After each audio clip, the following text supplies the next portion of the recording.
generation na wala, gumana po yung available. Kaya po relevant yung question na adequate ba ang nakontrata at adequate din ba ang kontratahin mo yung ancillary service level na handa magbigay ng megawatt, ibibigay niya yan. Of course, meron din pong issue na dispatch dahil yun po ang dapat na kung hindi mo nila ito-procure from the power plant, may mga solution naman po katulad ng nabanggit is reactive power voltage support. So nag-i-struggle, no? But then ang point ko dito ay sinasabi rin ng grid code, okay, nung nasalo na ng pinoconsider na backup time. Pero ang reason po kaya inilagay ng grid code ang requirement na ito, in case po na ang contingency reserve ay nagamit, the grid should be ready na hindi magkaroon ng blackout kung sakasakaling may susunod na power plant na babalik na mawawala, which is our 2 o'clock incident. So, sa aking pong accusation, lumalabas ko kasi na safe nung ancillary services yung 12 o'clock, pero mukhang wala nang available para sa 2 o'clock. Kaya nung bumagsak si PVC, regardless kung ano man reason yan, the fact is that basta mayroong bumagsak na ulit na susunod, hindi dapat mayroong tinatawag na contingency analysis na kung saan i-anticipate mo kung ikaw ba ay ready dahil baka may babagsak pa. Anong power plant ang available na pinakamalaki na kung yun ang babagsak, dapat ay ano. So titingnan mo ngayon kung yung iyo pang nakontrata na dispatchable reserve ay kaya bang saluhin yun. Kung hindi kaya, ibig sabihin, ang system po wala sa normal state. Sa grid code, dinidefine po yan, nasa alert state ka na. Ngayon, kung nasa alert state na po ang grid, sinasabi rin ng grid code na ang system operator at this time must one of the solutions para makapaganda sa susunod na contingency. Kung magmamanual load drop po tayo, magkakaroon ng headroom yung mga power plant available para ho sila ang makasalo kung sakasakaling may dadating dahil nagamit mo na yung contingency reserve. Okay, thank you so much. Yun po yung aking opinion sa kanya. Author of the PPP. Mr. Chairman, hindi Fernandez. buo sa akin, Mr. Chairman. Hindi buo sa akin. Pero mahaba ka na rin. Sige. I just have to ask a follow-up question, bro, to Prof. Del Mundo. Sir, sinabi mo magkakaroon ng alert status or alert level tayo. The alert state, dito sa nangyari na to, kailan pumasok yung alert state? Pagkatapos po ng 12:06. For that point. So after nung bumagsak sa PVC 1, alert state na Alert state na tayo. po yan. Kasi kung ikaw ay wala sa alert state, meaning fully the system was able to fully recover and kung fully recovered and then adequate yung iyong remaining ancillary services, dapat pag may bumagsak ulit power plant ulit, hindi po magkakaroon ng blackout. And then, Prof, ang inisip ko na kasi, because during that time, PVC 1, bumagsak. Opo. Pero sinalo ka ng spinning reserve. Tama. So normal ka. Ang tawag po natin dyan, naka-recover na yung grid, pero Okay. hindi po natin dapat munang i-declare na normal siya. Hindi, pero Apa. inano ko lang, Prof, sorry na. Inano ko lang kasi, so as to supply, okay tayo. Apa. Tama? Apa. As to supply. But according to the grid code kasi, sa tingin ko yung naging problema lang rito was the determination kung kailan pwede sila ipasok yung manual load shedding. Yun lang yung, I think this will probably could have been, di ba? Pag yung, Prof, sa tingin ko na nga, yung determination kung kailan ang SO magmana, manual load shedding, yun lang eh. Kasi kung based on the grid code, sinabi na niya after bumagsak yung, based doon sa situation ng Panay Island na nasa dulo, connected lang siya sa submarine cable. Tapos yung supply niya ng electricity is not even enough to handle the whole island.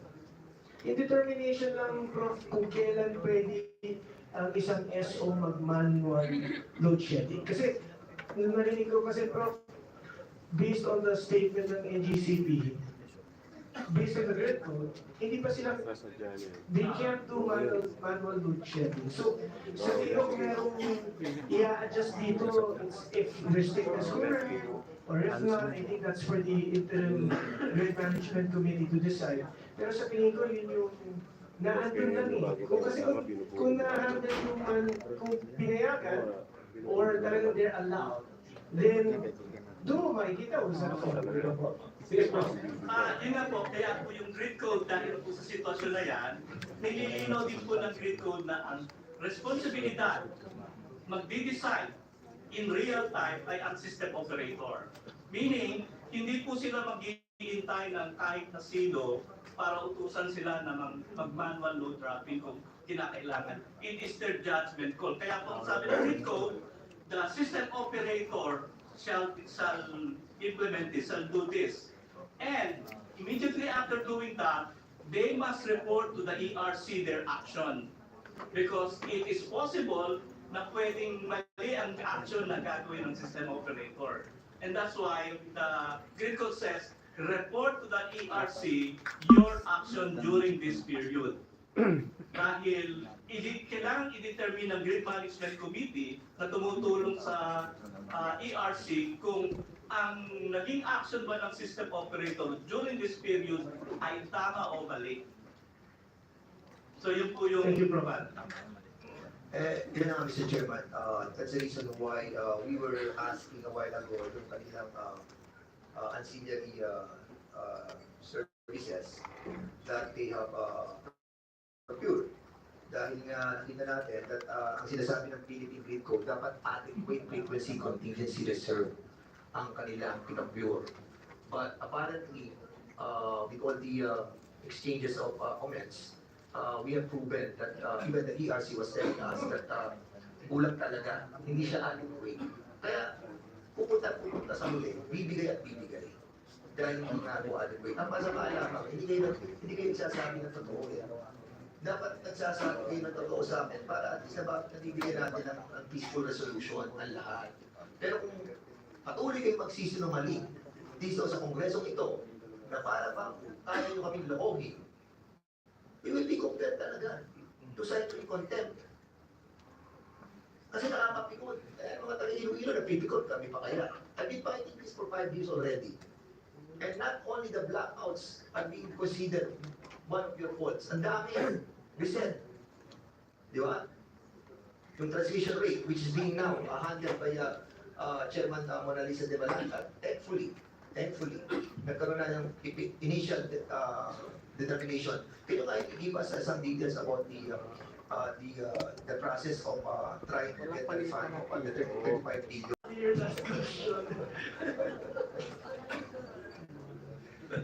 Yes, Chairperson de Balanta. First yung 35 billion siguro, ano na If Prof. Del Mundo can turn off the... the canceled for regulatory set, 2016 to 2020. Your Honor, we're completing the determination so we can come up with a final determination. Nag-comment naman na po yung NGCP, that's part of the process. We posted the initial draft, then they Is submitted it the correct na comments. 35 billion yung initial determination? No, wala pa pong... Wala pa? Wala pa po. Ay, yung We'll mga 200 finalize. billion that disallowed the ERC para doon sa mga corporate social Yun po yung responsibility. binavalidate. May mga comments po sila doon, so we're validating. But we're targeting, Your Honor, especially with the... Sa April 20, 2023. Is it correct to say that meron tayong dispatchable 151 megawatts? Meron tayong pinayaran ng mga tao ng 151 megawatts sa dispatchable reserve that purchased but procured by NGCP. 120 lang po yung Okay, contracted. 122 contracted nila. At naka-blackout. Wala silang regulating, wala silang contingency. Am I right? Wala. Sa April. Correct. So wala. So, nag-blackout. Ibalik ito sa taong bayan. We can, Hindi likely yan, kasi nangyari na to, tapos na to eh. Di ba? Even this research, itong tatlong to, nangyari na rin to. And they were able to contract 303. Pinasa sa tao to. Pinasa din yung 151. Ano yung sinasabi mo? Isama nyo na sa computation. Para na sa gano'n, no? Maalibin natin yung feelings ng ating mga kababayan sa Iloilo sa Panay. ang timeline po kasi nung 4th, hindi pa po saklaw itong 2023. So papasok po ito sa 5th year honor, not the 4th regulatory reset.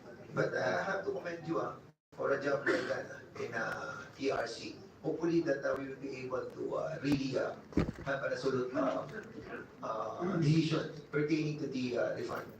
And sana consider mo yung cash. Time and again, patuloy kaming mananawagan sa iyo. At ang taong bayan, nakikinig ko, ang dami ko, nakikinig sila, dapat ibalik ng cash yan. Isipin mo, pag binalik natin ang cash yan sa taong bayan, that is 200 billion plus 35, 235, plus sa Ilo at Panay, 4 billion, how much will that be? Diba? So, hindi tayo, hindi mo makataguan na yung perang over-collected sa atin ay ginamit nila sa ibang bagay. Dapat ibalik yun sa pamagitan ng cash, hindi tayo magdidesisyon na ibabalik natin yun sa pamagitan ng offsetting. So, For the last question of Honorable Fernandez. alam ng boss natin to si, but maraming po salamat kay Chairman for allowing me to extend my time.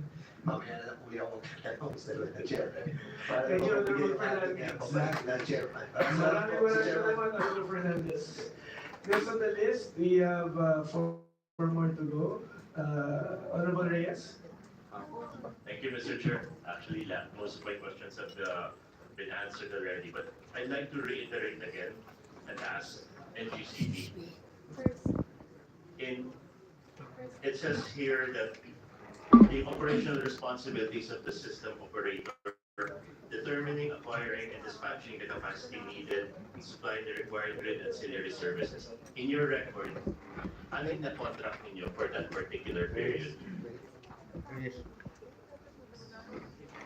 NGCP. Yes, Mr. Chair, we're talking about the 12/6. At least for January to January 5. I think you normally put that also in advance, diba? So that you would forecasting my requirements. Yes, that is correct, Mr. Chair.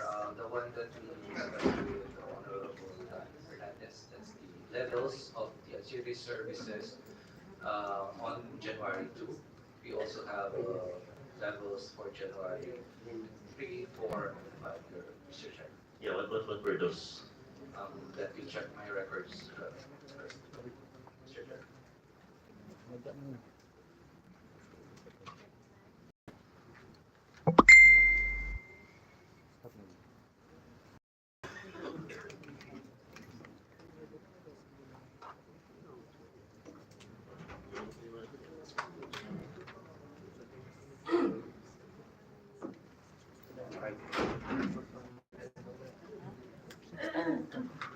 Nag-present pa. 16?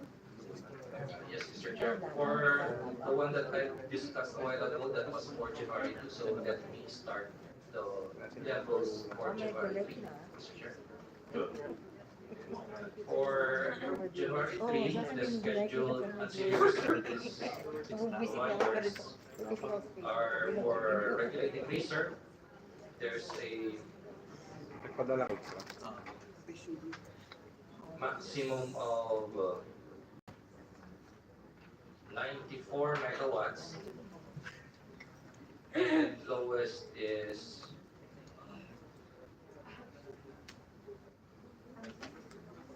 61.9 megawatts.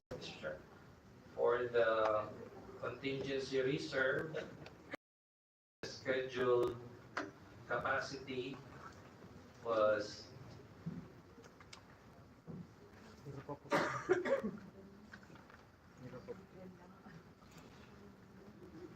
maximum of 97 megawatts, and the lowest is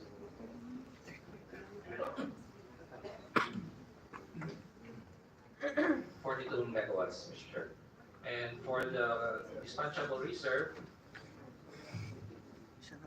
highest is 169 and lowest is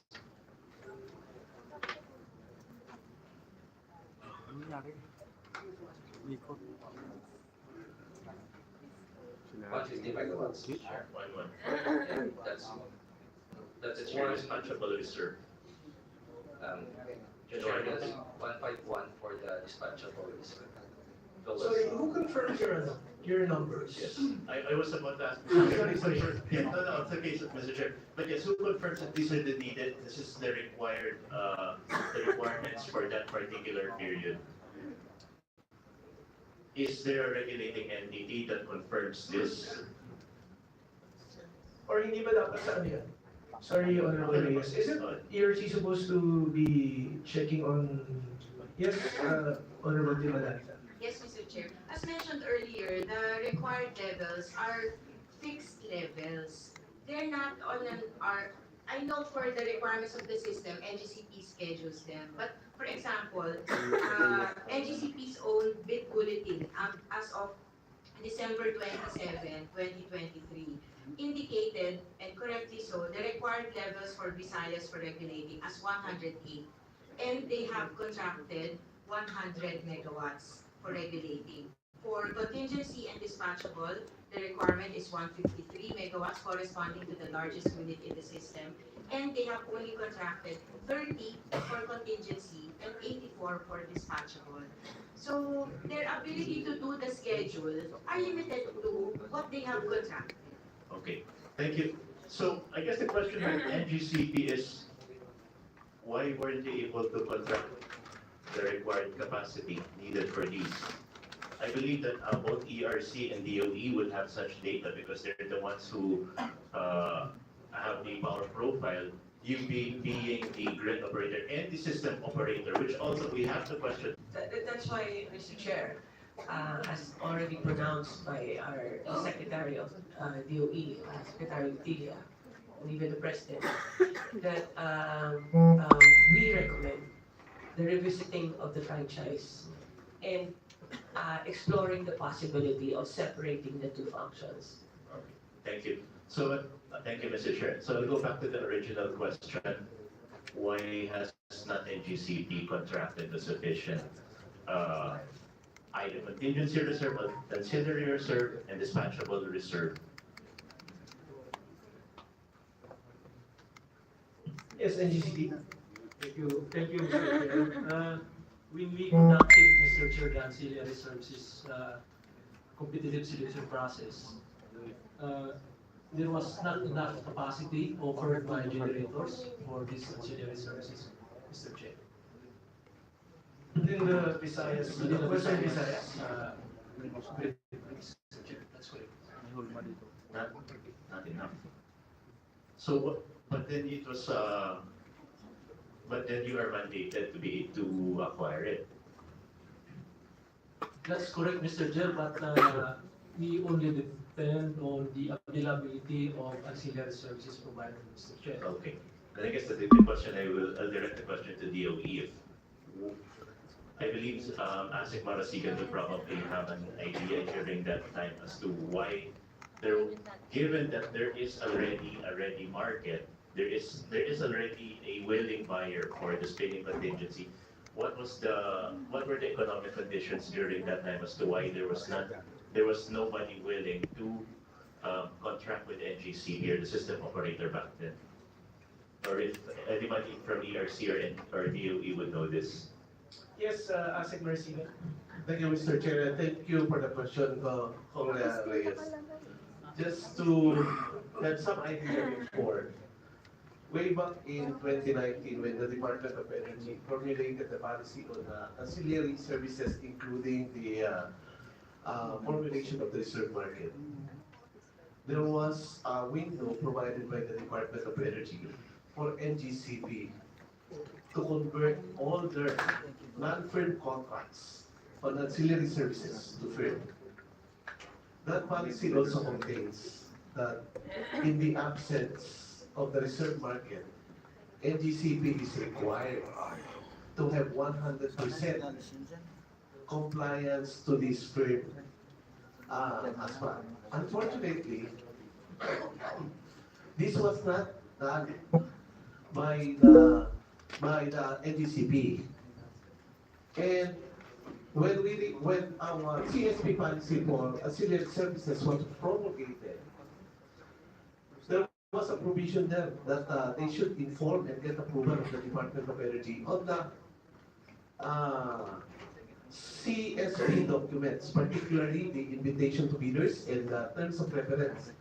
But that was questioned by NGCP.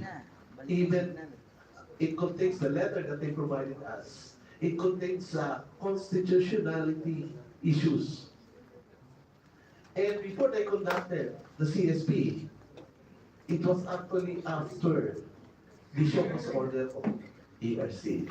So yan po yung kwento, bakit naging ganyan yung sitwasyon natin sa ancillary services. Thank you very much.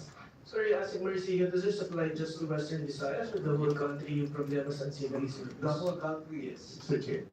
Thank you, Mr. Chair. Yeah, I wanted to emphasize that I believe during that time, it was the whole country that there was not sufficient ancillary services that was supposed to be acquired by NGCB. And after what Asek Marasigan has said, that only during the show cause orders did they begin to act on it. And even if they did act on it, there still wasn't enough. They were still not able to comply. So, what are the legal remedies that we may have? Yes. Yes, it's not enough because ang requirement nila was dapat accredited ka sa kanila. So, Sila sorry. na nila Let's hear from ABCP. They're the ones accredited anyway. You said, if I may, Mr. Oh, yes, so yes. just to make it clear, the only reason why that could be a hindrance din pala is that bago ka makakuha ng ancillary services sa kanila, ay kailangan ma-accredit ka pa nila. Yes, can we hear from NGCP if that's a requirement for ano? Thank you, Mr. Chair. Actually, that's a requirement of the Philippine Grid Code. Because ang ancillary services, Mr. Chair, is a specialized service. Hindi po lahat ng generators pwedeng mag-supply ng ancillary services. May mga technical capabilities po dapat sila para makapag-respond sila sa grid services. Hindi po lahat ng planta sa Visayas capable to provide ancillary services. Kulang ang capacity ng mga planta sa Visayas to provide ancillary services. Kaya kulang po ang mapupuntahan ng grid. Okay, thank you, Mr. Chair. But given that it's still a requirement, given you're the system operator and the franchise holder for operating the grid, you have to be more proactive in getting it, wouldn't it? So, what was your solution para if there was not enough qualified plans para maging perfect yung mga contracts ninyo sa ancillary services? NGCP. Tulad po ng nasabi ko kanina, Mr. Chair, kulang po yung planta. Kailangan pong magdagdag ng planta sa Visayas to provide ancillary services and to provide energy supply sa Visayas, Mr. Chair. Para maging sapat po ang supply ng ancillary services and energy supply sa Visayas, Mr. Chair. But Mr. Chair, again, the question, bakit kailangan nung may show cause order lang, saka lang kayo gumalaw? NGCP. Attorney Yakub. Yeah, if I may, Yes, please. thank you for the question, Congressman Reyes. This was already also mentioned by USEC Sharon Galit. There were legal issues that NGCP was trying to raise with the DOE. There were also technical issues that the NGCP also would want to be clarified with the Department of Energy. And so it took a while for NGCP to implement the CSP. We would also like to highlight that we have in fact maintained that position, that legal position. Nevertheless, at the end of the day, we conducted the CSP in spite of the continued reservation of NGCP as far as our position that the only issue in the CSP that was raised by NGCP, which is legal in nature, is whether or not there is a necessity for the Department of Energy to approve the terms of reference. But in spite of our continuing objection, and we continue to raise this issue, uh, we complied, and it was in fact already conducted in 2022. Again, we also would like to highlight that while we conducted the CSP and all the unmet, let's just say, or uncontracted requirements for each and every ancillary services were offered to whoever is interested to join the ancillary services competitive selection process. The success of the competitive selection process largely depends on the interest of the AS providers to join. The interest of the ancillary service providers to join. Of course, if you ask us, we don't know the reason. Another reason, which was already mentioned by Engineer Ortiz earlier, is that in fact, not all power plants are capable to provide these different types of ancillary services. Different plants with different technologies are unique in nature. Therefore, they may be able to, they may be qualified to provide a certain type, but not qualified to provide another type. That is the reason why the accreditation process would come in, because at the end of the day, we will also do not want to contract a plant which purportedly claims to be qualified to provide ancillary services when they are not. So this is actually the reason for the accreditation. We would also like to highlight that the requirement for accreditation is actually part of the terms of reference which we submitted to the DOE, and it has also approved that the terms of reference when we conducted I'd just like to call it the first round of CSP. So that is the reason why, in spite of the CSP conducted, there are still unfilled levels of the different types of ancillary services that are yet to be met. We are also anticipating the commencement and the commercial operation of the reserves market, because supposedly any unfilled ancillary services which were conducted through competitive selection process should be filled by the reserve market. Okay. Honorable Reyes, I just want DOE to confirm what NGCP has just mentioned. Yes, ASIC Mercy. Thank you very much, Mr. Chair. I wish to point out, particularly on the issue of the accreditation process of these ancillary services. If I may, I wish to request NGCP's role in the formulation of the ancillary services policy.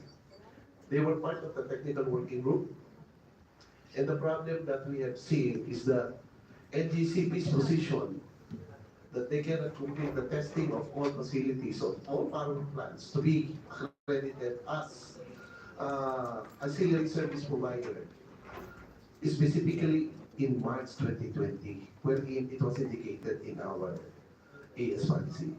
So maaari po naging totoo yung hindi capable lahat ng planta because the actual testing of all facilities were not done.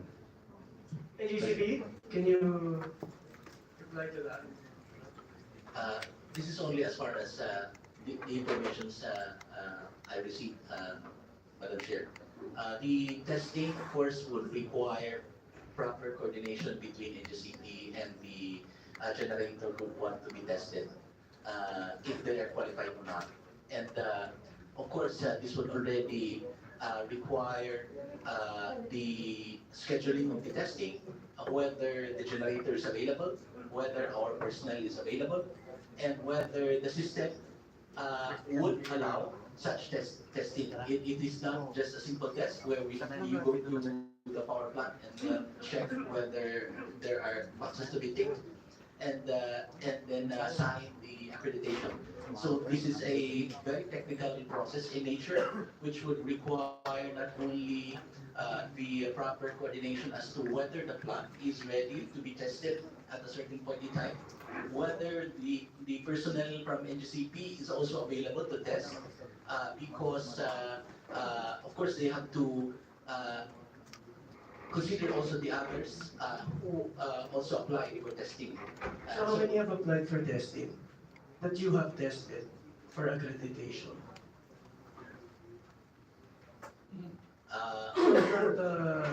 To add more to the issue, can you just submit to this committee a list of all those power plants that applied for accreditation as an ancillary service? Yes, Your Honor.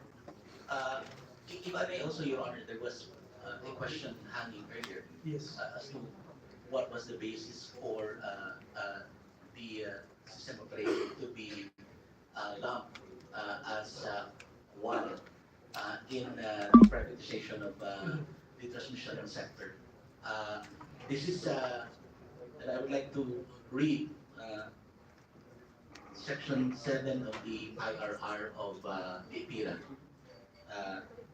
And I won't go through each and every item, but I'd just like to go directly to the relevant provision. And Section 7 of the IRR of the IPIRA states functions and responsibilities of Transco or its buyer concessionaire. So even at that point in time, the government has already considered. And let me go directly to the point. Transco or its buyer concessionaire shall have, among others, the following functions and responsibilities. Act as the system operator of the nationwide electrical transmission and subtransmission system, transferred to it by But NTC. turn out to as what is given can also be taken out because it's not a right. And it only depends that you continue your service only if you've done that service very well and not affecting a lot of people. So as to the separation of the SO and the other part of NGCP, that all depends on the government if they want it to still continue. Because it all depends on good service. And transmission affects almost everyone. So let's leave it at that. And still continue and if Honorable Reyes wants to add some more questions. Just two more Two more questions, Mr. Chair. Thank you. My understanding on the terms of reference for the contracting and ancillary services, who formulated the terms of reference? Was it the DOE or was it you, NGCP?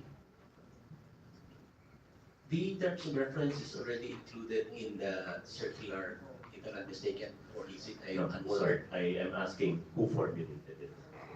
Again, the answer to that question, Mr. Chair, is that there's already a terms of reference as a guide provided by the DOE in that circular. We can propose additional terms that the DOE may accept or not, but there's already some sort of a guide that would guide the NGCP as to how it will conduct the CSP. At the end of the day, the COR, and it is also mandated in that particular department issuance, that is submitted to the DOE for its approval. Sorry, Mr. Chair.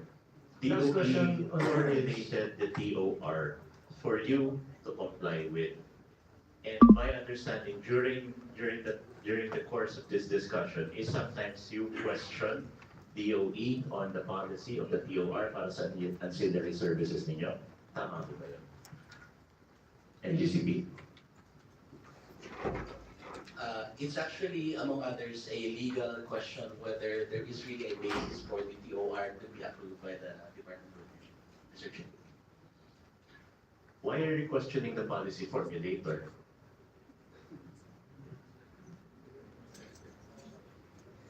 Sorry, pardon, Mr. Chair. Mr. Chair, I am asking NGCP. They are the policy formulator. You are the system operator that you are supposed to comply with the policies. Why are you questioning the policy formulator? I'm trying to recall particularly the legal issue that NGCP raised. But as far as I can recall, the issue raised by NGCP is that when we submit the TOR, for the DOE's approval, the TOR already includes some uh, um, management directives, actions, and prerogatives, which to us is already beyond the ambit of the Department of Energy to approve. Short of saying, if the TOR, which necessarily includes management actions, prerogatives, and exercise of its power, is submitted to the DOE for its approval, then sort of saying that to us is already a regulatory overreach. So that is basically what is the issue. Uh, Mr. Chair, I think ERC or DOE may have some questions on that because you cannot say anything about the regulatory overreach. The point that you are a regulated entity. Yes, Chair. Yes, Department. In the letter, I'll have you recall it, sir. No? In the letter, there was when we issued, this was back in 2022, the letter. So it's a constitutional prohibition on impairment of contracts na nakikialam na kami sa na we could not dictate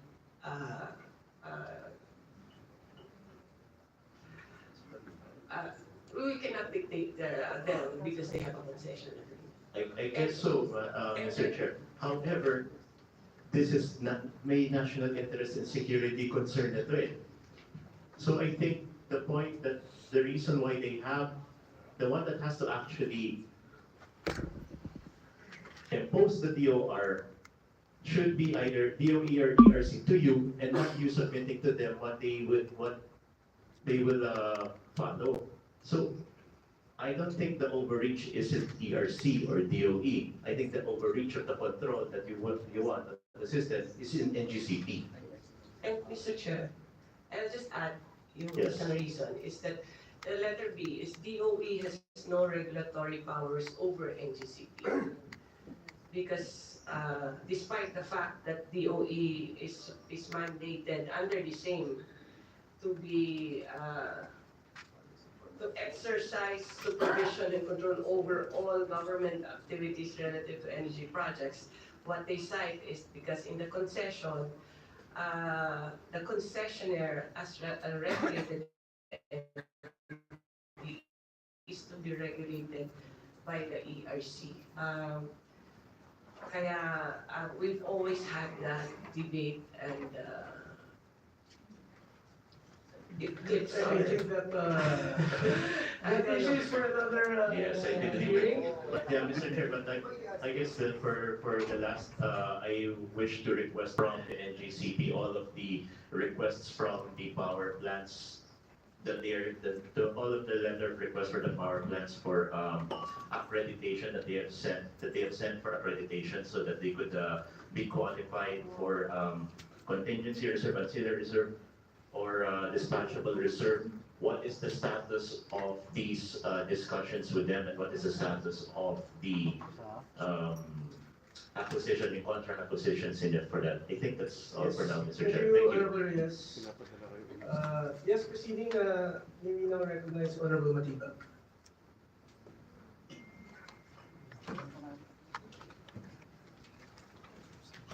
Thank you, Mr. Chair.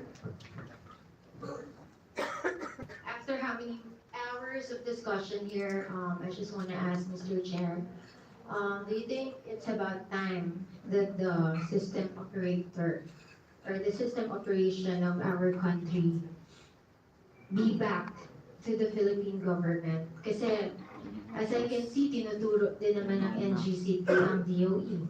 Tinuturo ng NGCP ang ERC. And I think that is so unfair. Because I am very happy that ERC now is very cooperative and it's really for the Filipino people and for the country. So, Mr. Chair, what do you think the DOE or ERC, especially to Prof. Wally, who is the author of the grid code, of the Philippine grid code, do you think,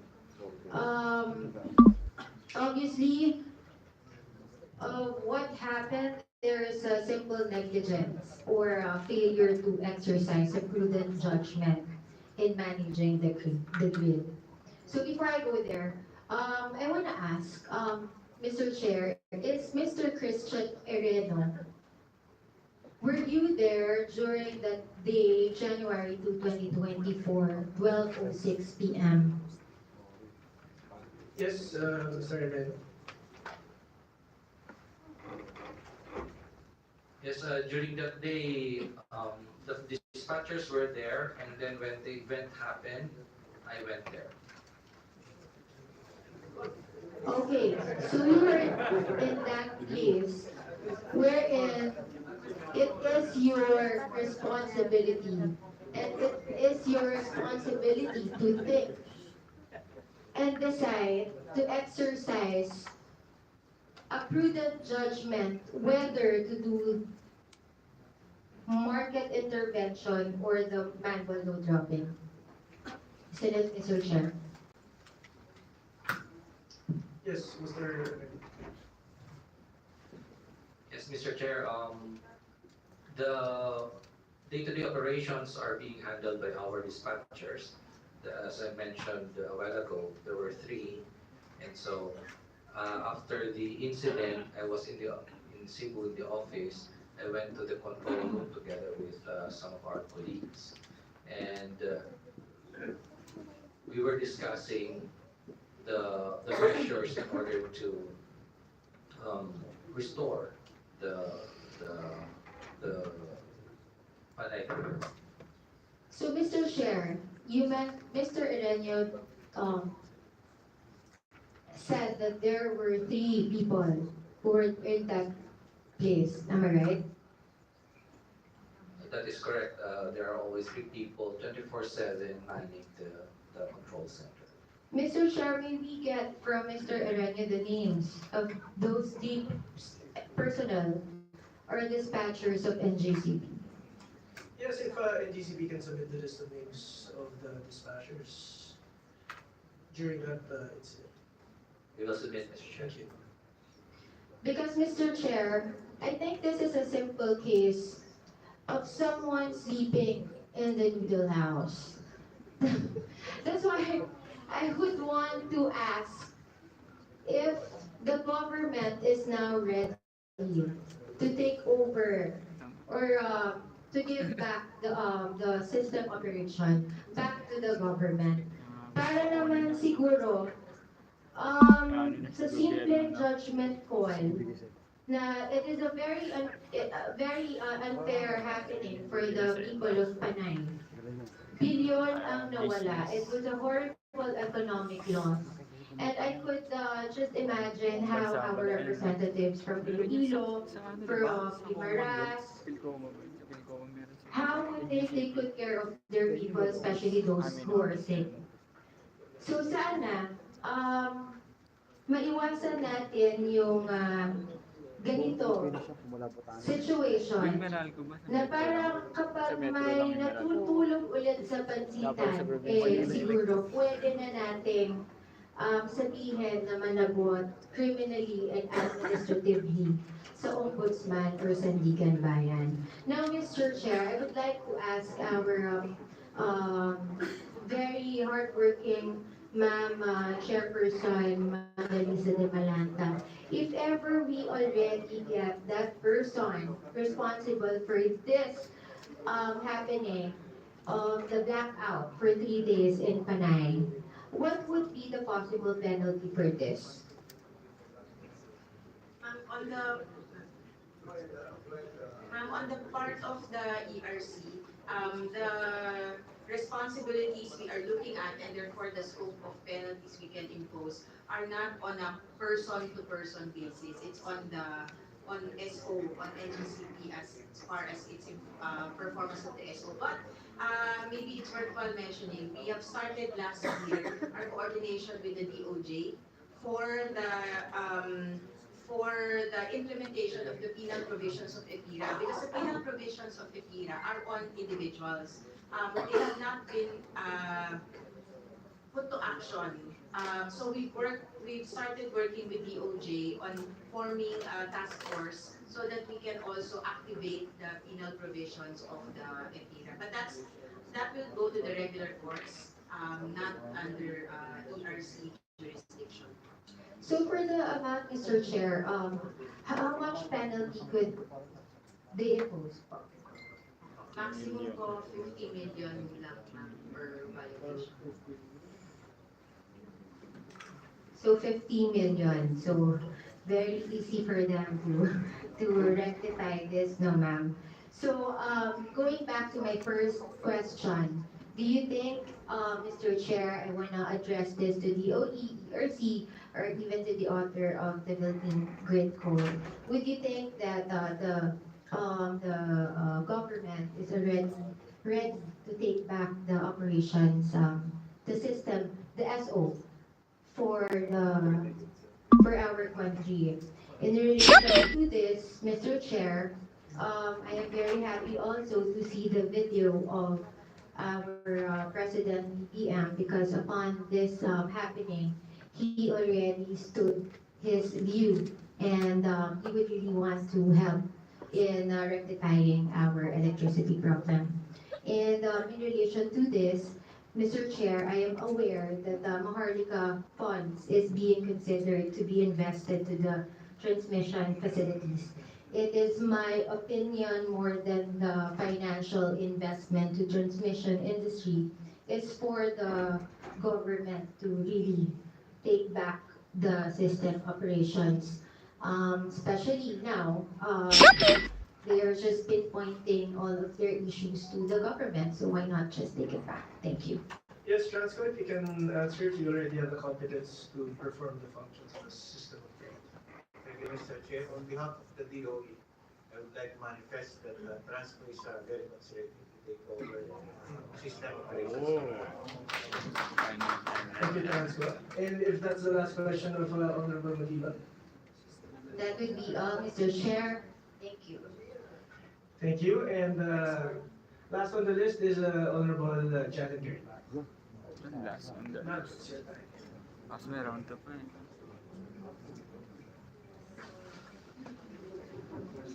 Thank you very much, Mr. Chair. Mr. Chair, if you will allow me to present a very rough drawing. I think we have the it there. Yes, ma'am. Ayan, ayan. So just to orient everybody, I'm depicting the flow of power into the body of the human person. Kasi para mas maramdaman ng ating mga stakeholders. So ayan po. So ito yung puso, or heart, this is the brain. These are actually all the arteries in the face. Let's focus on the arteries kasi siya yung nagsusupply ng dugo sa buhay ng isang tao. Kaya, ayan yung ating tao, buhay siya. So if we relate this problem to this picture, you confirm that the heart is the power to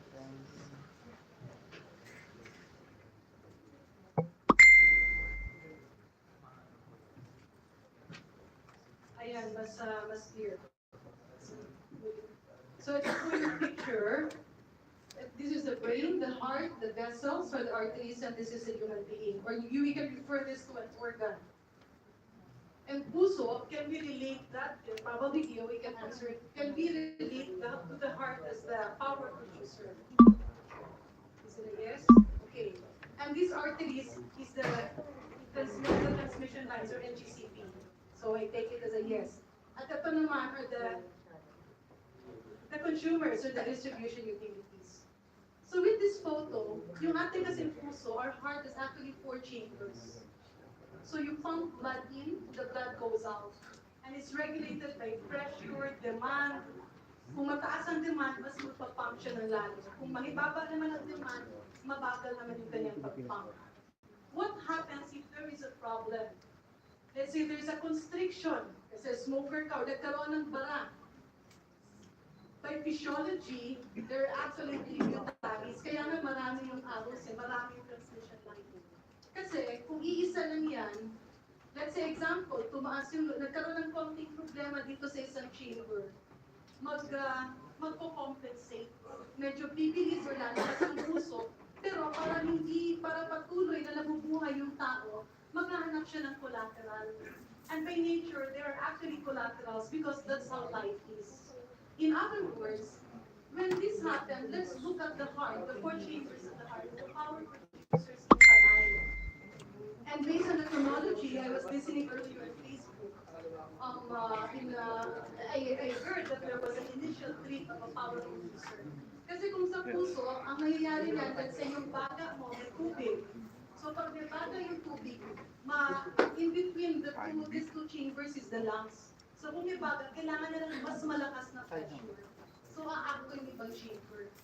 Dito, ang nangyari yata, nagkaroon ng isang power producer na nag-trip. At ang problema, pag ganun ang mangyari kasi at walang preparation itong ating mga arteries, the whole heart will fail.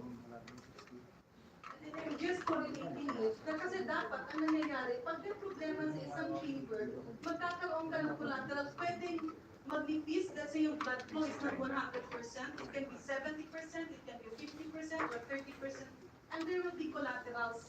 Kaya nga yung doktor, sasabihin ka agad sa inyo, ay magpa-angiyo tayo. Kasi pag makita mo, ay kumikipot, pero buhay pa yung tao. Kasi naubos na yung collaterals, lalagyan mo ng bypass or collaterals before pa magmamatay yung tao. So if we relate it to power, these are the power to Jesus, this is the transmission line, and these are the users or the distribution activity. So kung talagang may para at wala siyang pagdadaanan, patay ang linya, kaya kami nagka-blackout. So kung meron naman ibang dadaanan, hindi naman siya totally blackout with medication, but it can repair. But this sudden shut off is actually a massive heart attack. And a massive heart attack only happens if there are no tributaries.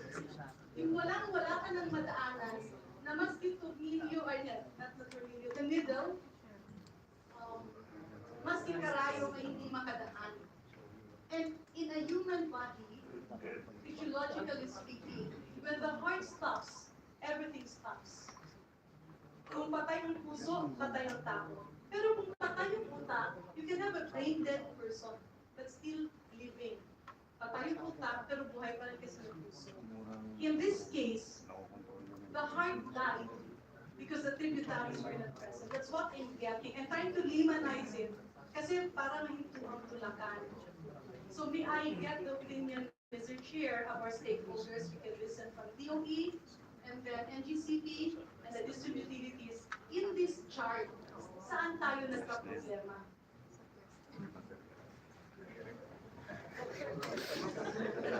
Yes, who's willing to, I think DOE siguro, Asik Marisigan, Mario.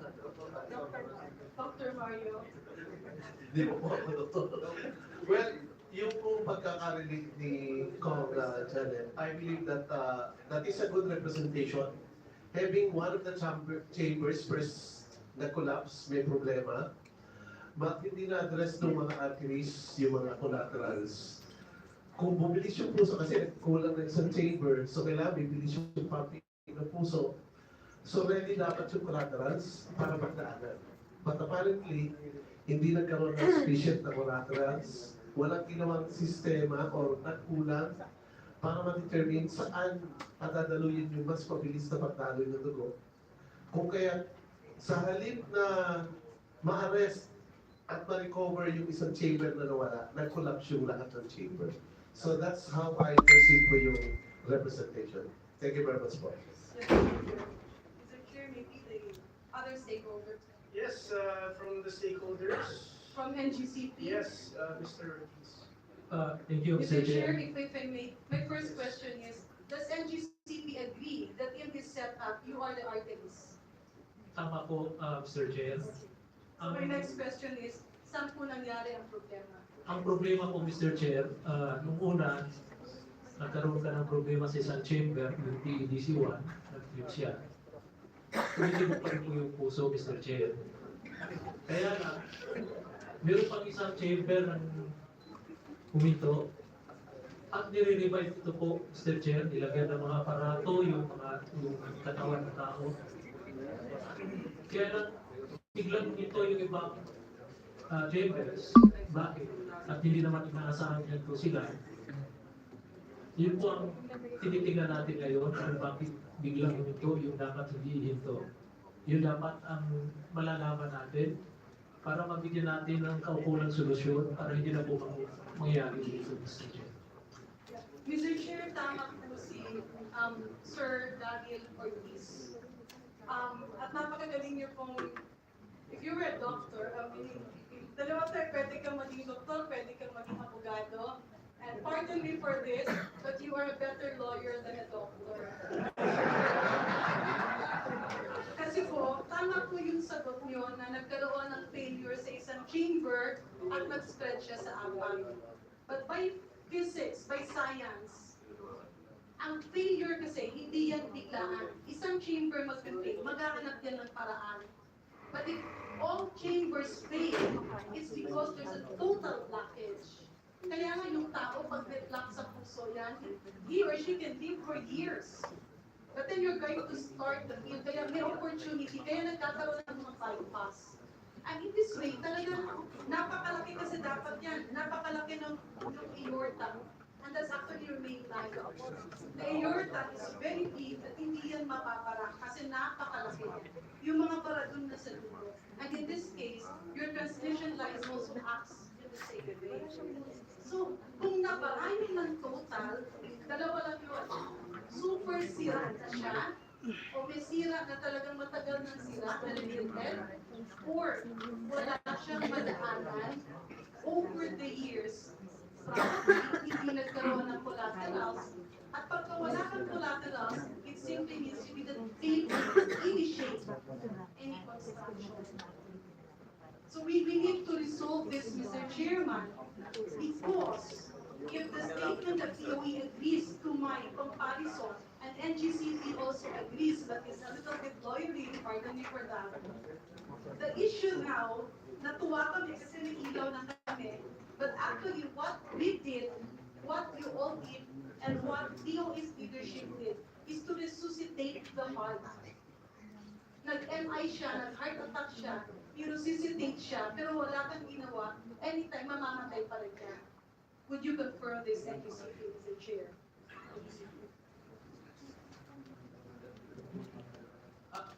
Thank you, Mr. Chair. Kaya nga ang sabi ko kanina, Mr. Chair, pag hindi natin talaga na kita kung ano talaga ang dahilan, kung bakit humito yung puso, at na-revive na siya ngayon, ihinto pa rin yun talaga, Mr. Chair. Mr. Chair, next Patron, question. kasi yung dalawa kong kapay, kasi mga doctors, kaya medyo may kunting alam ako sa medicine, Mr. Chair. Mr. Chair, Mr. Chair, segue ko lang ha. Tama po yan, nag-resuscitate tayo. Kaya, nabuha yung puso. No, temporarily, it's pumping, but it's a very temporary solution. At tama po kayo, sir, ang sabi niyo po, hanapan dapat ito ng solusyon. So, sa pananaw niyo, what will be the solution? And how much time do we have? Yun pong sa pangako po namin, Mr. Chair, yung dapat tapusin namin yung CMP3. Marami din pong improvements dapat sa Philippine Grid Code. Ngayon po kasi walang section doon sa Philippine Grid Code na nagsasabi sa mga power plants na at the alert state, dapat hindi pa sila bumitaw. Dapat meron pang time na bibigay para maka-recover, ma-restore ang power system. Ang nangyari nung January 2, nung bumigay ang PCPC, sumunod yung ibang planta kasi ang protection ng ibang planta masyadong conservative, kaya lalong lumala nung nag-break lahat ng mga planta sa Panay. Meron po sa ibang jurisdiction, Mr. Chair, na define po kung kailan sila dapat bumitaw habang ang system ay nire-recover or nire-revive. Dapat po, In other words, Mr. Chair, Your Honors, if I may lamanize the answer of Mr. Ortiz, ang sinasabi po niya, ang naging problema na dito sa chamber ng puso. Kasi yung isa bumigay, yung pangalawa bumigay, baka manipis siya, pumutok siya. Pero pasensya na po, medyo hindi kasi siya aligned sa normal process. Kasi tama naman po kayo, dapat hindi sila bibigay. Pero pag bumigay kasi sila, ang ibig sabihin yan, na-reach na yung limits. So para hindi siya bumigay, kailangan meron siyang mapuntahan. So you actually mentioned the solutions. And that is creating more. Sabihin na natin, parang may spare tire ka dapat. And that is what is mandated in your franchise. And I believe, whether you accept it or not, the solution, let's say 80% of the solution rests on you. If there are problems on the laws, on legislation, your chairman cannot make the necessary representation. And it's an emergency, so that can be immediately acted upon. Pero ang tanong nga natin, hindi na-create yung tributaries. And you had good solutions that you mentioned, although you don't want to admit that the problem was we have deficient or insufficient tributaries. So my next question, dun sa mga solusyon na sinabi mo, referring to the arteries, how much time do we have and how much time can we deliver the solution in reference to this? Mr. Chair, yung sinabi ko kanina, yung pagsawitin natin ng project, CNP3, Siboney Cruz Panay, Project 3, na ang pangako namin na magtatapos ng this year. March this year. So, sir, pasensya na po, ang sinasagot ko kasi ang pangako natin. I'm not asking about promises kasi marami na nag-promise sa akin na hindi natupad. Ilang beses na ako naging broken hearted. Sir, ayaw ko lang maging broken hearted kasi chairman. Dahil ayaw ko lang pangako, ang gusto ko ay sagot. Kailan ito matutupad? Based po doon sa timeline ng project construction namin, this will be completed po, Mr. Chair, by March 31. Ang kulang na lang po dito ay Year please, year. this year po. Nasa construction stage na po lahat ito, Mr. Chair. Ano po ang pwede makaharap ng update dito, Mr. Chair?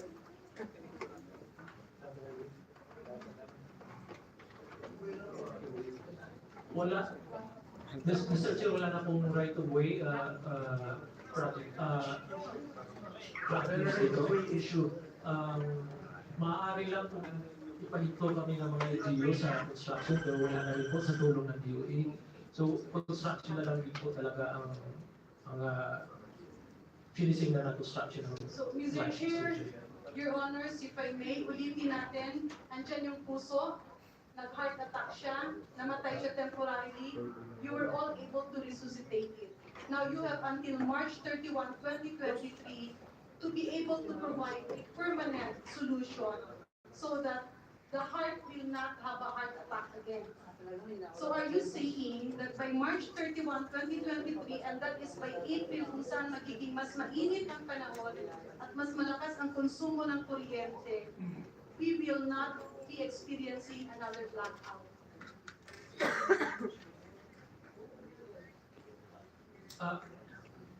Mr. Chair. Yes. Mr. Chair, ang sinasabi namin yung part ng DCT, yung pagtapos ng CNP3, pero meron pa rin malaking problema sa Panay Island. Ano po yung malaking problema, Mr. Chair? Kailangan din po ng capacity pa po doon para po may mawala pong mga generating units sa Panay.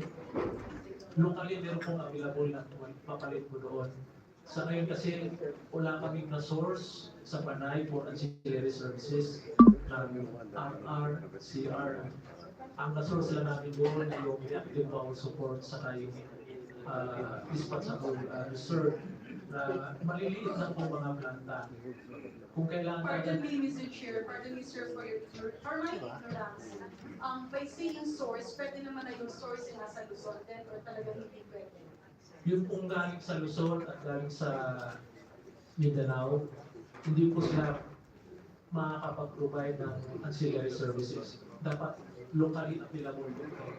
So kung Visayas, locally available sa Visayas, pero kung gusto natin palakasin ang Panay Island, dapat din po yung local power plant that could provide utility reserve, contingency at responsible reserve.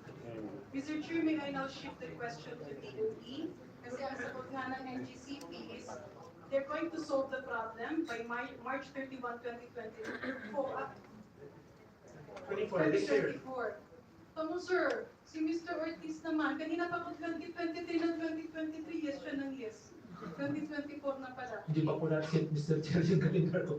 Sorry po, 2024 po Mr. Chair. Honorable Chair, that would be your last question. Yeah, last question to you, Mr. Chair.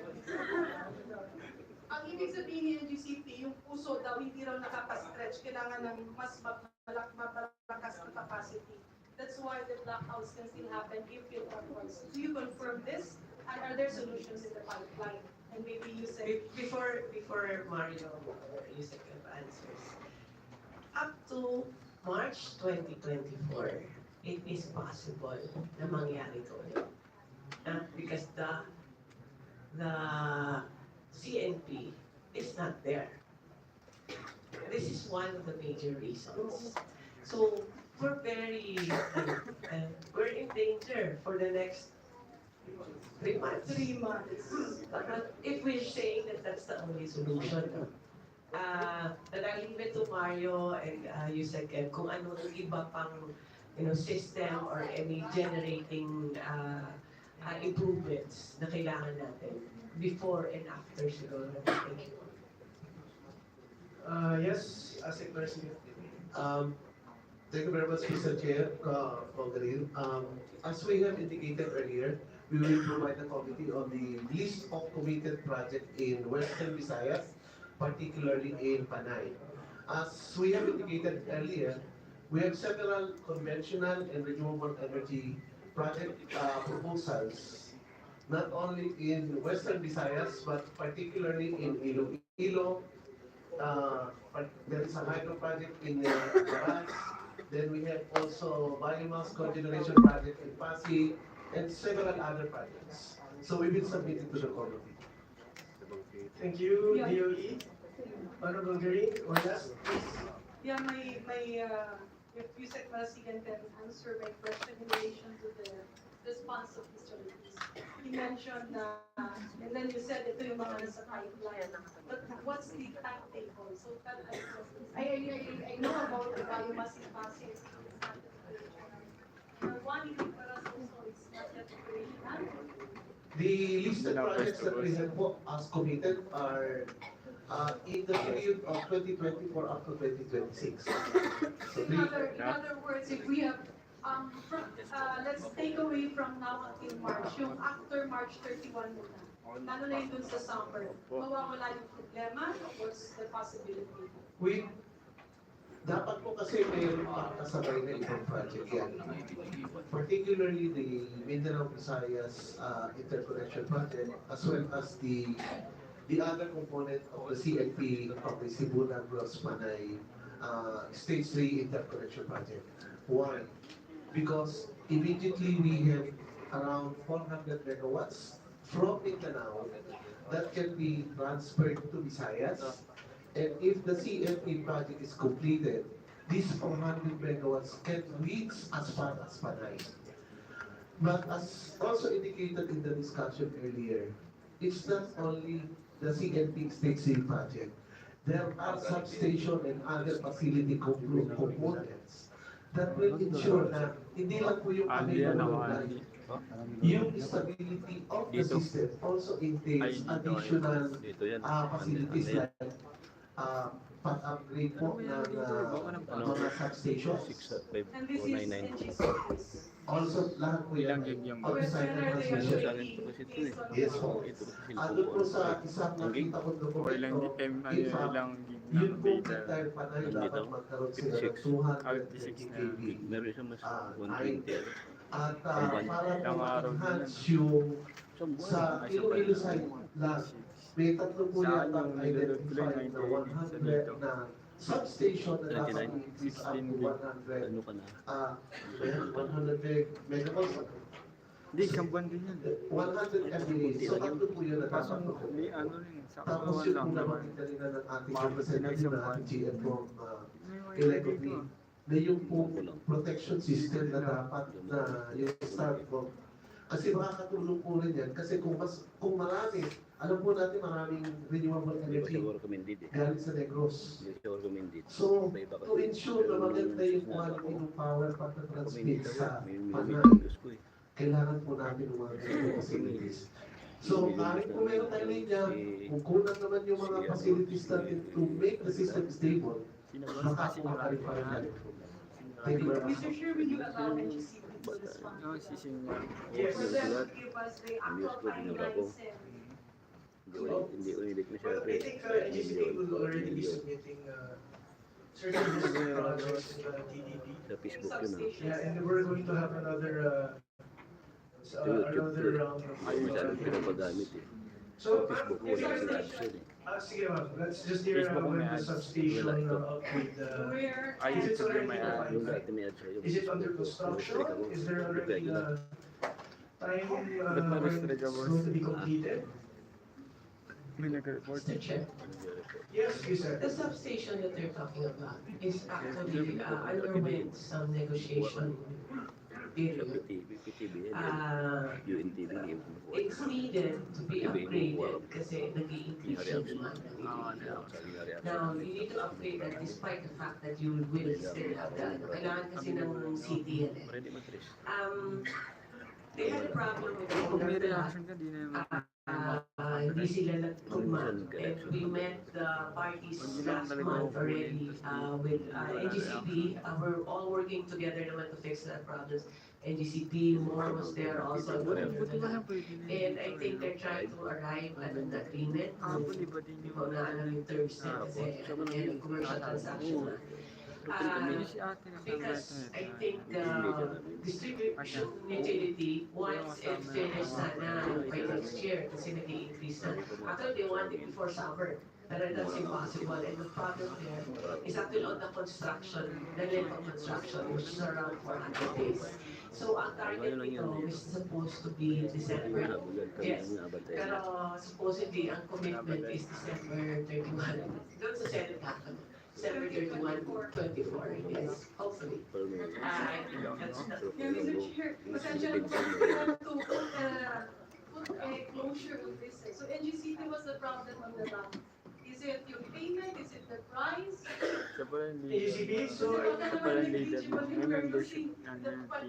losing billions because of this. So, kung hindi nagkakasundo, baka kasi ayaw magbayad sa lupa, ayaw pinamanahan. So in other words, the upgrade of the substation is already under construction for... Wala kasi hindi nga nagkakasundo. Nagkaroon ng problema sa Kala ko na fix na ni... Yeah, but there's a problem. And there's a problem on the land. Right, so let's hear from NGCP attorney. The negotiation with the PEDCs for the acquisition of a lot inside the PEDC complex. This is supposed to be the site where the new Iloilo 230 kV substation will be constructed. We are actually negotiating for NGCP to be allowed by PEDC to proceed with the construction of the project pending the commercial terms. Yeah, but Mr. Chair, I'm really sorry, medyo masalimuot pa. What's the problem? Is it land acquisition? Is it the pricing? Do they want to? Yeah, the agreement will always, it will always boil down to the cost. So kung yung sasabihin na you will be allowed to construct despite the non-completion of the documentary requirement, that will be more or less impossible. Kasi syempre, it's not your property. What's the problem? Are they selling or are they not selling? It's really about So it's the cost. Let's laymanize it. Yung mga fair market value lahat medyo hindi kasi naiintindihan masyado ng masa. Ang punot-dulo nito, Mr. Chairman, hindi matuloy-tuloy yung project kasi hindi sila nagkakasundo sa presyo ng lupa. Maybe. Yes, Mr. Castro.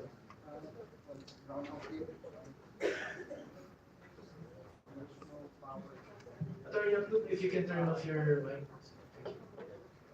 Yeah. Well, as far as, well, I know, Mr. Chair, the bone of contention really is that the assets to be acquired by NGCP have been classified already by the ERC as transmission assets, no, which was an order from ERC about 2 years ago. However, well, from my understanding is that that is an associated an associated unit, no, that's coming from the PPC that PEDC wants to sell in, well, all together. But NGCP is saying they don't need these assets from PPC. What they only need is the one from PEDC. So the bone of contention now is that will PEDC sell only the substation without the without the associated asset, because that's only what NGCP needs, or will NGCP buy the whole and not use the PPC substation? So that is where it is, Mr. Chair. And that's a major problem, Mr. Chair. That's a major problem. That's why I wanted to. Anyway, Mr. Chair, in the interest of time, may I again repeat last one question to NGCP. Do you believe that in this diagram, kayo po ang tugo ng Panay, you are the blood of Panay? So, Mr. Chair, kami po, i-confirm kami po yung arteries. yeah, and the arteries carries the blood, so that's how very important. And because, Mr. Chair, I have been receiving a query from the Honorable Dan Fernandez. Correct. All of us adults. Mr. Chair, napaka-importante po ng dugo. Lahat na tayo dito adults na. Just to limanize it. Yung mga lalaki, 90%, if they're diagnosed with erectile dysfunction, they go to the state. Sa mga babae, but bottom line, erectile dysfunction is all about blood supply. It can also reduce erection, and it can also reduce the erection. But if you don't have blood supply, imagine the male organ being continuous or mamamatay, magra-run-amak yung mga lalaki. And that's demonizing how important the supplier of blood is. Kung walang dugo, mamamatay yan. You, as a male, accept a gangrenous organ, of course you would not. Thank Mr. you. Chairman, can I interject? Yes. Mr. Chairman. Yes, yes. Definitely, I believe Mr. Chair has good blood supply.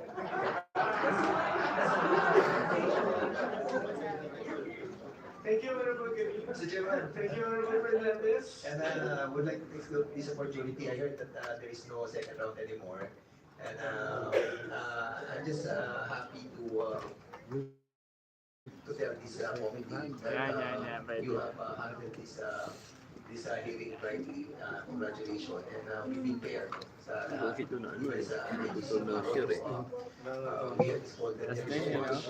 But our objective is really to help this government to succeed in our government agencies. And the members of this committee, headed by Chairman Lord Velasco and the Speaker of the House, will be able to find a solution. Maraming salamat, Mr. Chairman. Thank you, Honorable Fernandez. And for a short yes, for second round, I think we have two. For second round, we have Representative Magawag and Representative Claso. Just a brief statement because we've already we've been here for 6 hours already, please. Recommendations, nagmamadali din ako, Mr. Chair. Hindi ko na siguro mahabol yung 16th mo na flight. Recommendations, Mr. Chair. One, kung wala pa kayong simulator, mayroon na kayo. Yung equipment sa simulation, mayroon na talaga kayo dyan. So, that is one of the amendments na nito sa grade court. Yung regular simulation in every grade. Kasi doon mo makikita kung kailangan mong ilipat yung mga protection mo. Kasi nag-iiba yung load. Kailangan, yan o yun, kasama yun sa grade court. Pangalawa, Mr. Chair, yung regular, no? Mas Wala malayo. sa grid code natin ngayon, Saan sa Cavite? yung regular, hindi ba yun lang ng Yan. GMC, ano yung regular, ano yung jurisdiction ng regular na pag-adjust ng mga protection natin. Pangatlong, addendum sa grid code should be yung ano natin, I don't know if sa grid code to, sa outsource siguro to. Kailangan natin i-compensate yung provider ng impact kasi napaka-risky po yun kung yung part of the power plant na mag-aabot ng impact sa grid, madisgrasya po yung plant tapos at present. Kaya natin compensated. I think sa outsource yun. Then, pangatlo, pangatlo yung power restoration protocol natin is all. Ay dapat naman siguro i-consider natin na kung sino yung plant na nagkabalik ng tayo, or naibalik na, habang hindi pa totally normalized, ay bigyan po natin ng halaga yung mga connected load na may kontrata doon. Kasi napaka-clear naman po na yung mga walang kontrata doon sa planta na naka-online ay pare-pareho yung kaya natin except magkaroon ng system at balance. Pero kung hindi naman, ay kailangan natin supply yung may kontrata sa protocol yun. Then yung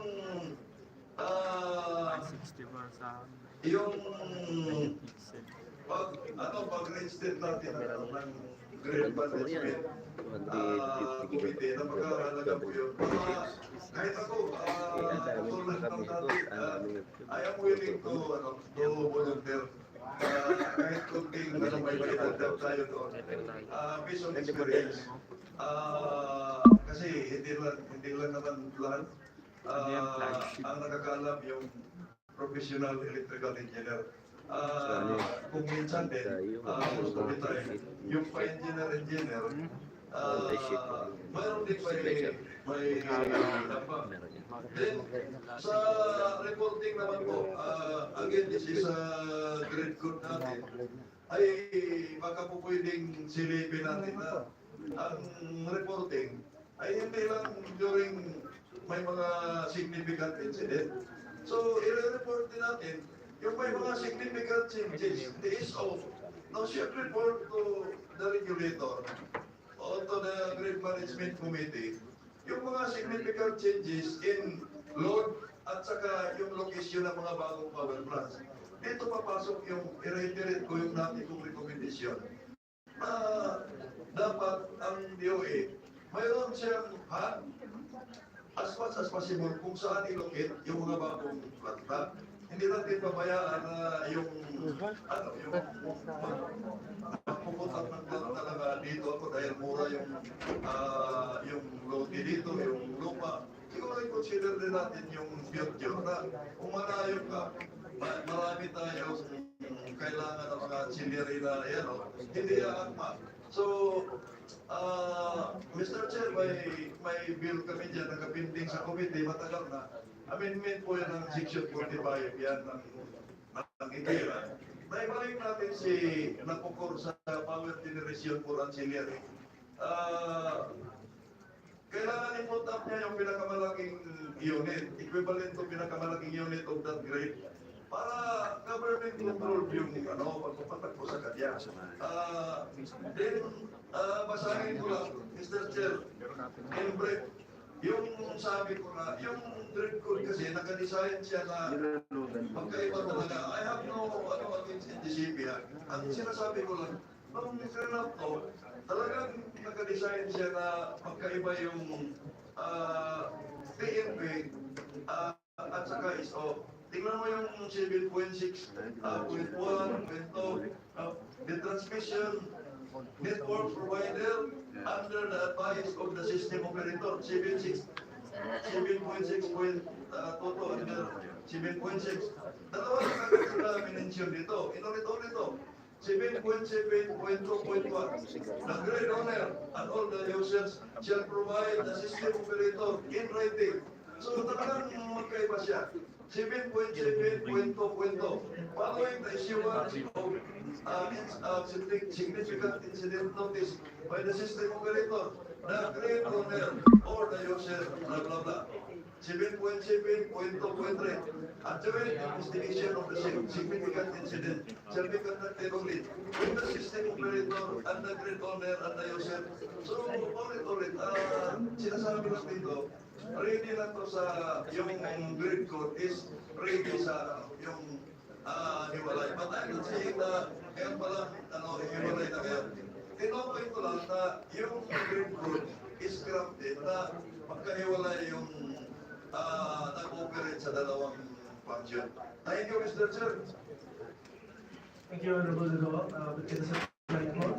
And last but not least, kita hear Honorable Castro. Yes, thank you, Mr. Chair. Talaga nag-antay ako, no? May mga tanong sana ako sa mga DU. Kasi masyado nang bugbog yung NGC eh.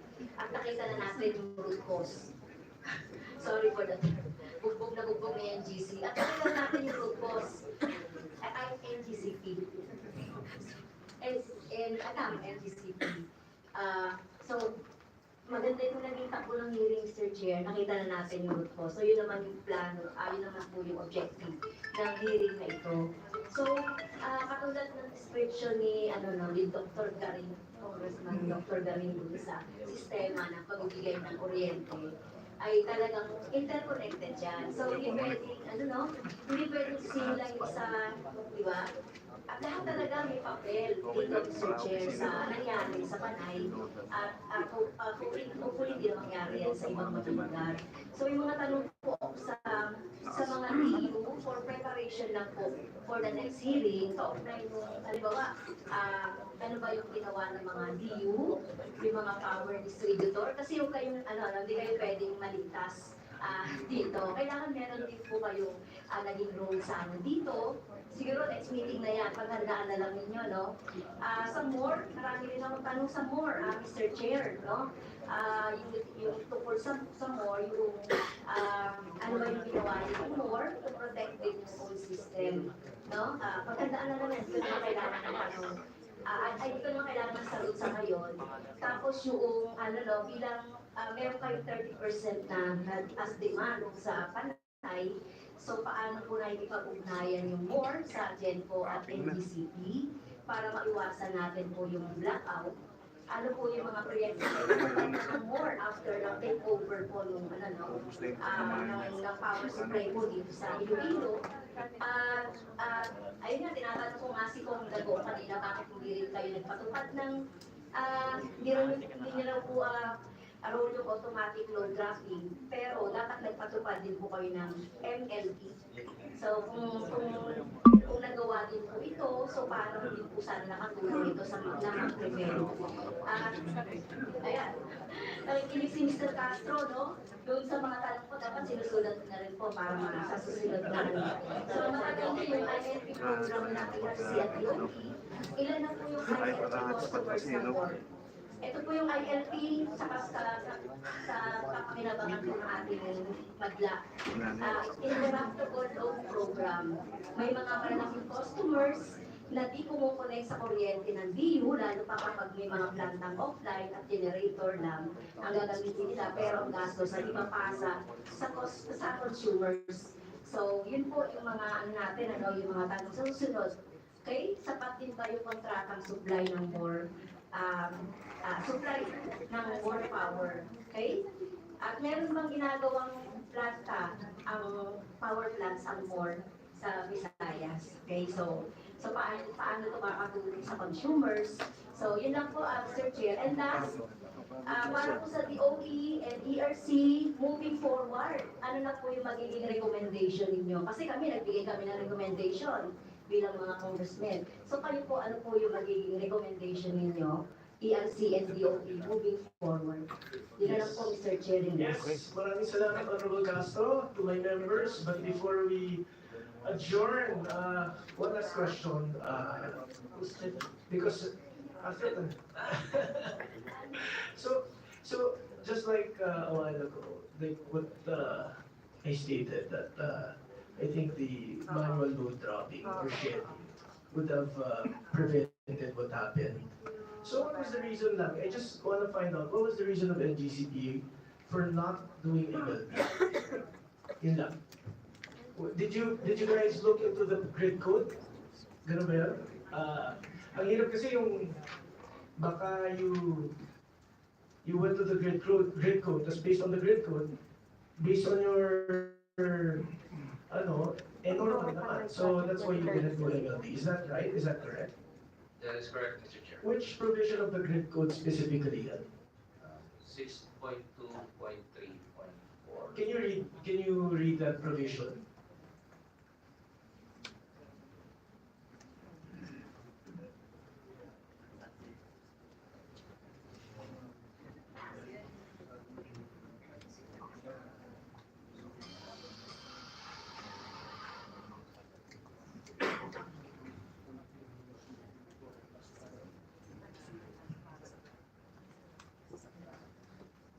Based on the GO 6.2.3.4, Mr. Chair, it says, in the event of a credible N-1 contingency, the system or any part thereof shall be operated up to its operational normative capacity, beyond which the system operator shall only intercept to restore stability.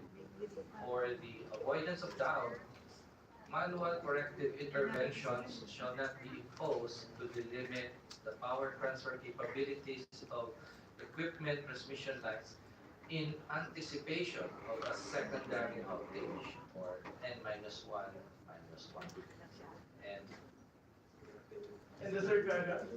Third paragraph is, if a significant threat to system security exists following the occurrence of a credible N-1 contingency, the system operator may intervene and shall make the necessary manual corrective actions as required to protect the integrity of the grid.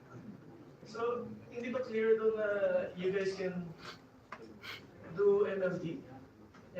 Tama ba? Manual load dropping? Based on the third paragraph? Yeah, for this, Mr. Chair, it says a significant threat, and also in the second paragraph, it says should not anticipate or like prepare for the in anticipation of a secondary outage. So doesn't that already give you the power to do MLD? Sa akin, parang clear sa akin. Can I ask DOE, is that clear to you? Or ASEC Manasigo? Or Yes, Mr. Chair, it's very clear to us. So based on those, on that provision itself, it gave the SO the power to conduct manual load shedding or dropping. Tama? Yes, ASEC. Thank you, Mr. Chair. At the very least, they should have informed the distribution utilities of the situation. So even if they do not instruct the distribution utilities, the distribution utilities on its own can do a certain action. But I leave it to Professor Wali for a better explanation of that. Thank you. Yes, Professor Wali. Salamat po. Lagi ko na po yung second paragraph na sinabi na for the avoidance of doubt, manual corrective interventions shall not be involved to delimit the power transfer capabilities of equipment transmission lines in anticipation of a secondary outage, yung susunod na mawawalang planta. Ito po yung nagre-refer doon sa transmission lines, hindi po sa mga power plants. Meaning, all the transmission lines, kung 100 megawatt ang capacity niyan, huwag mong papababayan, huwag mong limitahan. Pwede mong sagadin up to 100 megawatt yung capacity na. So, hindi po ito tungkol sa power plant. So, yung pangatlong sentence doon sa grid code na sinasabi, you are given authority to do the manual interventions. Kasi, ang grid code, nire-recognize mo dyan, binigyan ng authority ang system operator na pwede mong gawin lahat, even wala kang pasabi. Kailangan mo lang magre-report sa ERC kasi kailangan malaman din kung justifiable yung ginawa mo o hindi mo ginawa. So, yung isa ko pa lang gusto itanong sa'yo, Professor Watt, there's a term there, threat ni... Opo, yun. So pag sinabi ko Kasi subject to interpretation, parang looking at this parang better hindi na natin ginagawa subject to interpretation ito para wala kang ibang ano. So, can you explain to us kung ano yung term na yun mo doon? yung significant threat po, yun na nga po yung possibility na pwede kang magkaroon ng system collapse kung magkakaroon ka ng another outage. So the system is still threatened. Kaya dapat hindi ka nagre-relax. So definitely during the N-1, there's the existing significant threat. Noong time niya. So that should have triggered the SO to able to conduct or instruct ang teams or sila to do manual load shedding. Yes, NGCP. Yes, sir. Thank you po. Regarding po, sir, as mentioned po kanina, Transco and the Prof 1, we can implement manual drafting when we are in the alert state. Pag alert state po, ito yellow or red. So I think is referring to the red alert and emergency condition. Both conditions have criteria in the grid code.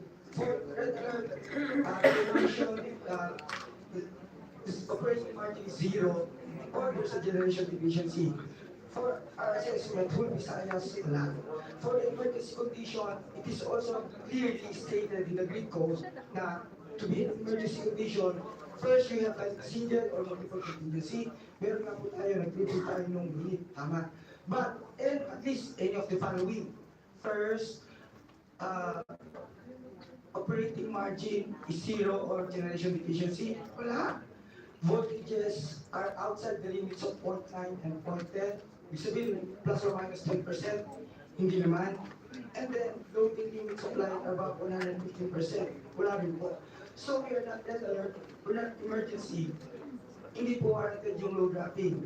And then, sa definition po ng normal, we can isa-isahin yung criteria na nabanggit po ni RC para ma-check system ba talaga is normal. Kung pinag-uusapan, yun po yung mga nakasunod. So, that's for 1206 to 49.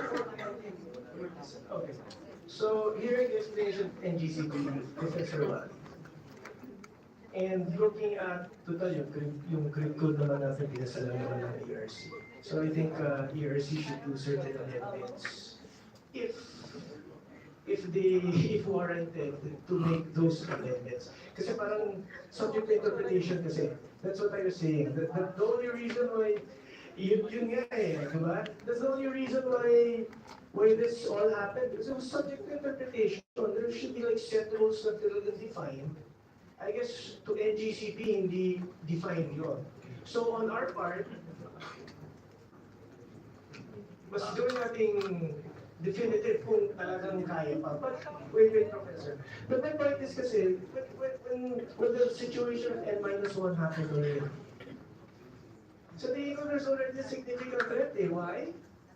Because one, wala kang supply na available na kompleto. Sabihin mo meron, kasi you're getting it from the supply paper, tama? The PN line mo. On the possibility na magkakaroon na isa pang shutdown, may pangsalo ka pa rin doon? Yes, sir. Ganito po. In the case of the next N-1, the system will still be stable.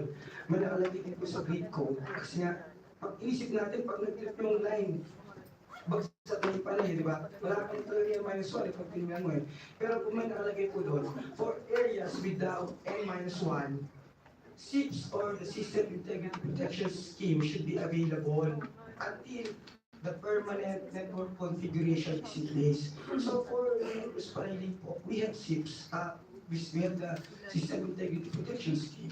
So kapag nag-trip po isang planta, hihigop yung demand. Kung mag-activate mo siya ng overload, magpapalit po siya ng load. Kung burst power, meron po siyang logic na sinusundan. So, Mr. Chair, meron po siyang kasi very peculiar kasi yung sitwasyon ng Panay. You know, consider outside and external consideration, not only yung sinasabi mo sa technical aspect.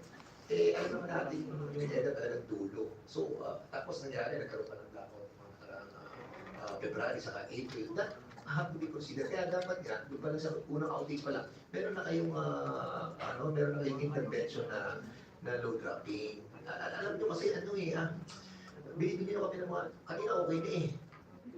Hindi na nga kami nagsasalita kasi we admit that we have been emotional dito sa sitwasyon. But now you are defending na naman sa bagay na nagmamatigas kayo, trying to stick on your premise. And I think we can work together. Yun lang asahan nyo. But of course, kailangan nyo to consider that yung mga technical terms that you are using, dapat hindi kayo masyadong strict doon. Kumbaga, pwede tayong mag-segue in a different way. Thank you, Honorable Fernandez. But what I'm just trying to point out is, if that's how NGCP sees it, they're the system operator. And if we can amend the grid code so that there's no more room for interpretation.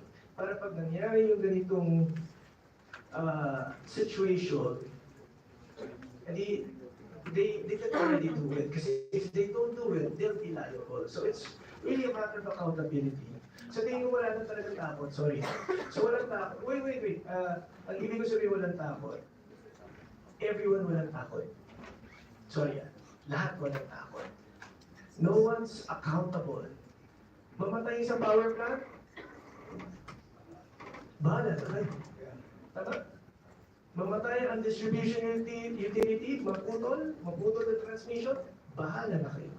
Eh kami natin sa suffer. Sino lang ang kumikita? Power plant, distribution, generation. Eh paano yung mga kababayan natin? So it's really more of that. I think DOE, ERC should look into that. I think it's really more of accountability. Nandiyan yan sa accountability. For the grid code, para wala nang subject to interpretation, I think if we can still try to work on that to be able to give them that, para kunyari, if it is used as an excuse next time, they will be accountable. Tama po ba? Mr. Chair, may issue ito ako. Kasi sino bang nag-decide for that? ERC. ERC ang nag-decide. So with that, yun ang nakikita ko. I'm not pointing fingers. Sa tingin ko, lahat may kasalanan. Because it's so consistent. Hindi mo babagsak yan pag ganun. So as to it, the projects, mga transmission development projects of ERC, mga na-delay. So we have to look into that. Siyempre, of course, before mga approval also sa ERC, although ERC is already doing something with that. And also, I think with the DOE, together with Transco, try to update this committee yung readiness nyo to be able to decoupling ba, yung pag-separate ng systems operation at ng grid maintenance function. And then lastly, sabi ko nga, although nag-trip, which hindi naman natin maiwasan. Tama?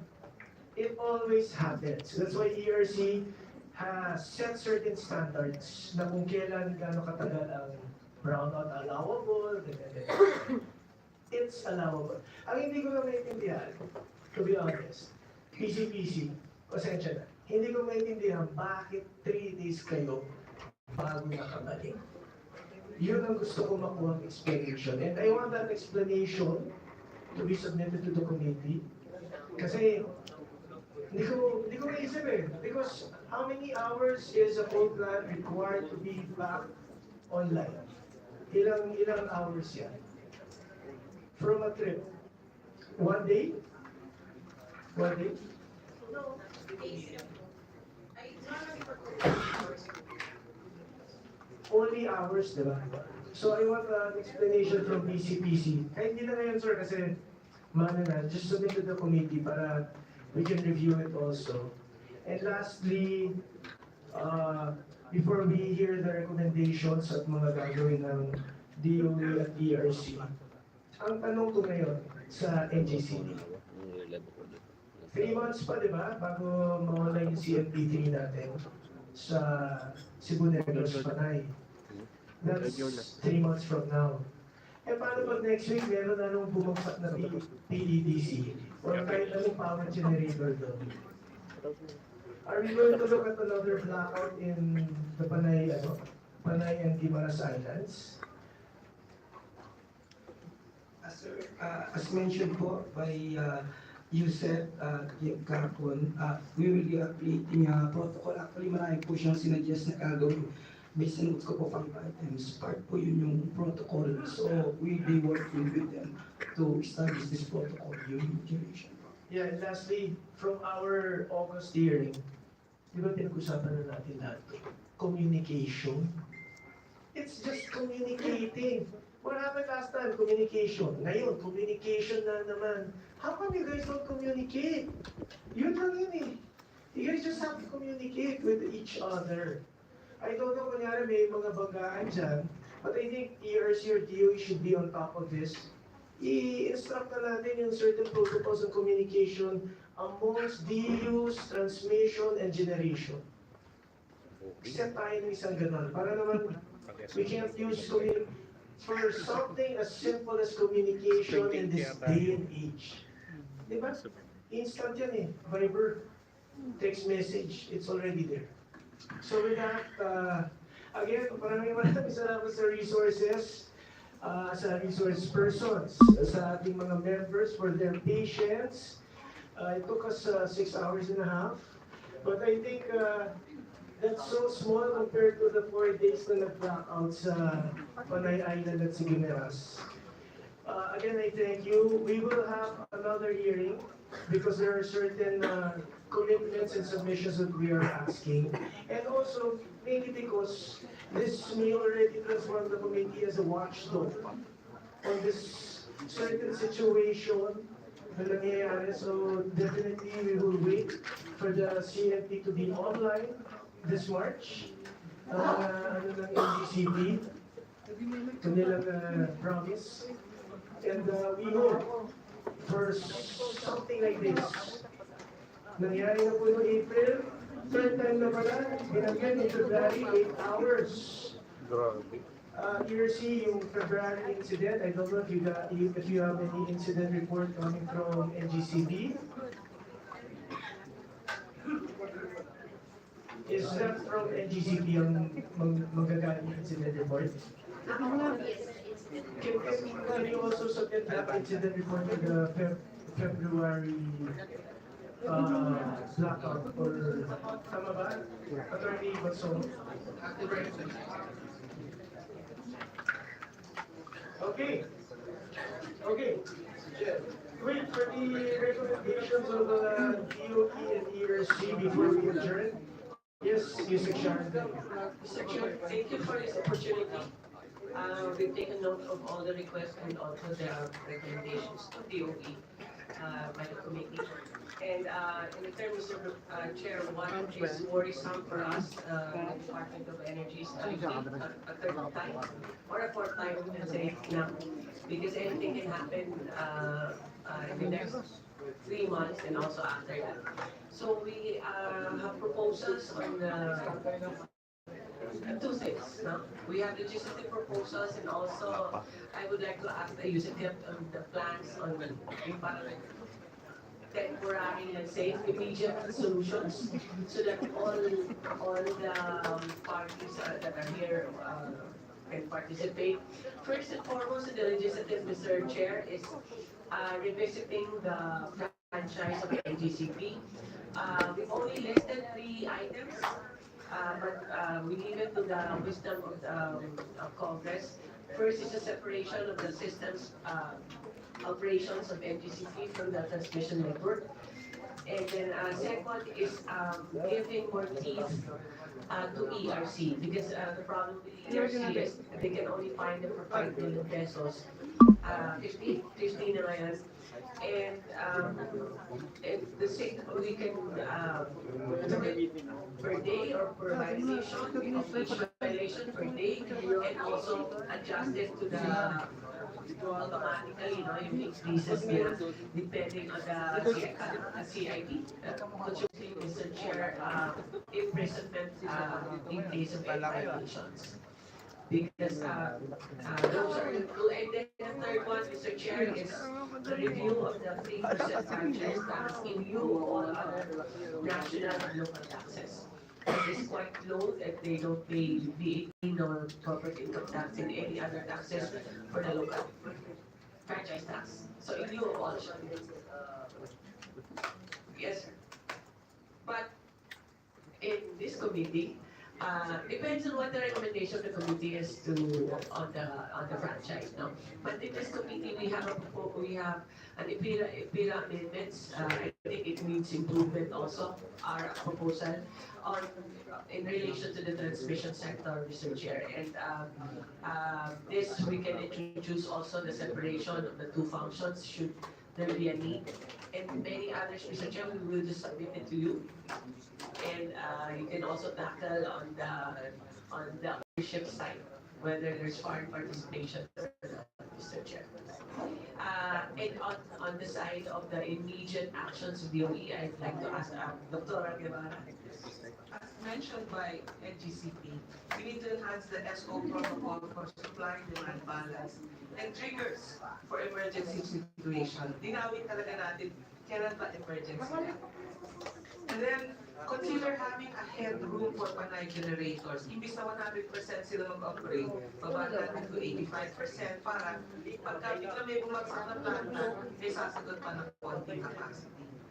And then, this is immediate, no? We can adjust the grid operational maintenance program kung kailan nag-shut down yung mga planta para ma-avoid muna itong first 3 months na down yung mga planta para ma-avoid muna itong first 3 months na crucial.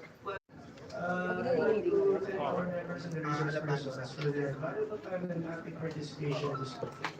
Is there a motion to adjourn? Sir, Chairman, for the electronic function system, those main guests we have invited, I move to adjourn. Seconded, adjourn your meeting objection. The video is here,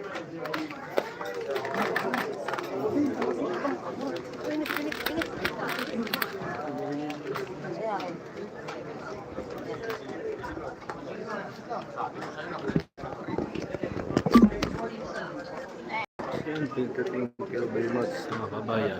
Yan, magagawa pa yan. Yun o. Bye bye.